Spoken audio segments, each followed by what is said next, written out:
पुणे का भविष्य दांव पर लगा है। आज हम सिर्फ एक प्रोजेक्ट की बात नहीं कर रहे हैं, ये एक ऐसी कहानी है जो ये तय करेगी कि पुणे और पूरा महाराष्ट्र आने वाले कल में कैसा दिखेगा। तो सवाल ये उठता है कि क्या पुणे को सच में मिलने जा रहा है भारत के सबसे बड़े एयरपोर्ट्स में से एक, और क्या ये मुमकिन है कि हिंजवड़ी के बाद अब पुरंदर महाराष्ट्र का नया आईटी सुपर सेंटर बनेगा। चलिए समझते हैं इसे जरा गहराई से। तो सबसे पहले तो ये समझना पड़ेगा कि भाई इतने बड़े प्रोजेक्ट की जरूरत आखिर पड़ी ही क्यों, और इसका जवाब छिपा है पुणे के आज के हालात में। हिंजवड़ी को सोचिए जरा, पुणे का जो आईटी हार्ट है वो अब सच कहें तो हाफ रहा है। जो जगह कभी पुणे की तरक्की का इंजन हुआ करती थी, आज वही सबसे बड़ी मुश्किल बन गई है। मतलब रोज की जिंदगी एक जंग बन गई है। घंटों के ट्रैफिक जैम, पानी, बिजली जैसी बेसिक चीजें भी अब जवाब दे रही हैं।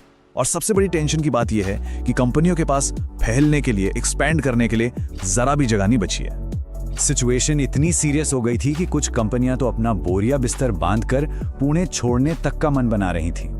और इस प्रॉब्लम की गंभीरता का अंदाजा इसी बात से लगा लीजिए कि खुद deputy chief minister Ajit Pawar को कहना पड़ा कि अगर अभी कोई हल नहीं निकाला गया तो पुणे को बहुत बड़ा आर्थिक नुकसान झेलना पड़ सकता है।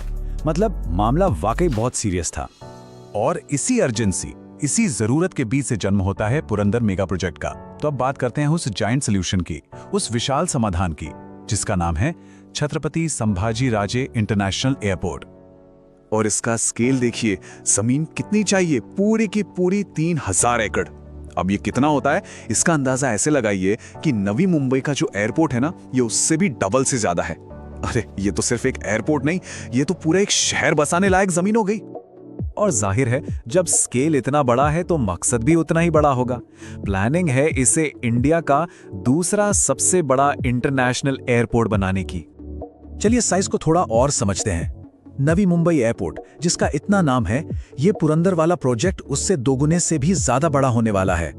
ये सिर्फ एक कंपैरिजन नहीं है, ये इस प्रोजेक्ट के विजन का, इसके एम्बिशन का सबूत है। ठीक है, साइज तो समझ आ गया, पर इसका ब्लूप्रिंट क्या है क्या इसमें? चलिए देखते हैं। लोकेशन है पुणे से करीब 45 किलोमीटर दूर पुरंदर तालुका में। जमीन ली जा रही है 7 गांवों से, और सबसे खास बात, इसमें होंगे 2 पैरेलल रनवे और हर एक की लंबाई 4 किलोमीटर। इसका सीधा सीधा मतलब यह है कि दुनिया के जो सबसे बड़े बड़े जहाज है ना, चाहे वो पैसेंजर हों या कार्गो, वो सब यहां आराम से लैंड कर पाएंगे। लेकिन यहां एक बहुत बड़ा सवाल खड़ा होता है। 3000 एकड़ जमीन, वो भी किसानों से, स्थानीय लोगों से। आखिर ये हुआ कैसे?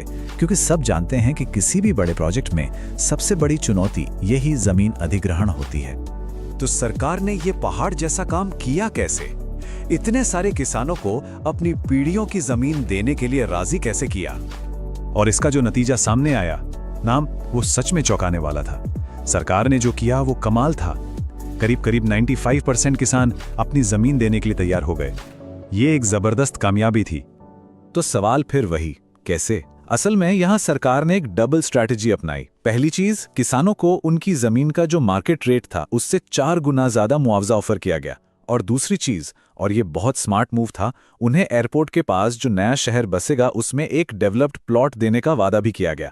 तो हुआ क्या, किसानों को आज का फायदा भी मिला और भविष्य के डेवलपमेंट में हिस्सेदारी भी मिल गई। लेकिन कहानी यहीं खत्म नहीं होती। ये प्रोजेक्ट सिर्फ एक एयरपोर्ट के बारे में है ही नहीं, ये तो उससे बहुत बहुत बड़ा है। असल में ये एक पूरा का पूरा नया इकोनॉमिक इकोसिस्टम बनाने का प्लान है। अब इस नए इकोसिस्टम के 3 मेन पिलर्स हैं। पहला तो जाहिर है वही वर्ल्ड क्लास इंटरनेशनल एयरपोर्ट और कार्गो हब। दूसरा, और ये बहुत जरूरी है, हिंजवड़ी का बोझ कम करने के लिए 500 एकड़ की सरकारी जमीन पर एक नया मॉडर्न आईटी पार्क। और तीसरा, इन दोनों को जोड़ने और सपोर्ट करने के लिए एक इंटीग्रेटेड लॉजिस्टिक्स हब। तो आखिर विजन है क्या? विजन है एक सेल्फ सफिशिएंट सिटी बनाने का। एक ऐसी जगह जो वर्क, लिव, प्ले के कॉन्सेप्ट पर चले।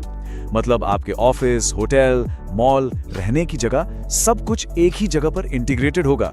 सोचिए, एक पूरा का पूरा नया शहर। लेकिन हाँ, एक जरूरी बात और एक तरह से चेतावनी भी है। रेवेन्यू मिनिस्टर ने बिल्कुल साफ कर दिया है कि इस एयरपोर्ट के आसपास के एरिया में कोई भी इल्लीगल प्लॉटिंग या रजिस्ट्रेशन नहीं होने दिया जाएगा। और ये कदम बहुत जरूरी भी है ताकि डेवलपमेंट सही तरीके से हो और कोई निवेशक किसी धोखे का शिकार ना हो।